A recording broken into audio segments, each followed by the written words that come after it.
पंजाब हुकूमत की खुसूसी हिदायत पर डेंगू से बचाव के लिए तहसील हेडक्वार्टर अस्पताल सफदराबाद से लेकर कमेटी रोड तक आगाही वॉक का एहतमाम किया गया, जिसकी क़यादत deputy district health officer doctor Ejaz Khosa और senior medical superintendent tehsil headquarter अस्पताल सफदराबाद डॉक्टर बुशरा मुबीन ने की। वॉक में महकमा हेल्थ और मीडिया नुमाइंदगान ने शिरकत की। इस मौका पर डिप्टी डिस्ट्रिक्ट हेल्थ ऑफिसर तहसील सफदराबाद डॉक्टर एजाज खोसा का कहना है कि तमाम जो यहाँ के रिहायशी हैं सफदराबाद के, अपने घरों की छतों पर पानी खड़ा ना रहने दें और इसके अलावा गमलों में जो पानी होता है वो भी ना खड़ा रहने दें।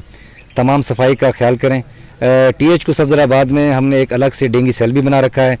जहाँ पे पेशेंट्स को मुकम्मल तौर पे एडमिट किया जाता है। इसके अलावा तमाम टेस्टों की सहूलत भी मौजूद है। मरीज़ है जिसको बुखार है, ठीक है, और 2 दिन से ज़्यादा का बुखार है और उसके बाद जो है आंखों से पानी आता हो या जो है लाल रंग के धब्बे जिस्म पे बनते हैं या जो है शदीद किस्म का मसल्स का पेन है उसको या जोड़ों का दर्द है, तो वो फ़ौरन जो है THQ में आए और रिपोर्ट करे और उसको हम इंशाल्लाह ताला लैब की भी सहूलत यहाँ मुकम्मल तौर पे है, वार्ड की सहूलत मौजूद है, ड्रिप्स हमारे पास डेक्स्ट्रॉन 40 जो है इसके लिए स्पेसिफिक है वो भी अवेलेबल है, हर किस्म की इमरजेंसी मेडिसिन अवेलेबल है। तहसील हेडक्वार्टर अस्पताल सफदराबाद में डेंगू के मरीजों के लिए अलग वार्ड भी कायम कर दी गई है। डेंगू के मरीजों के लिए मुफ्त इलाज और तमाम टेस्ट की भी सहूलत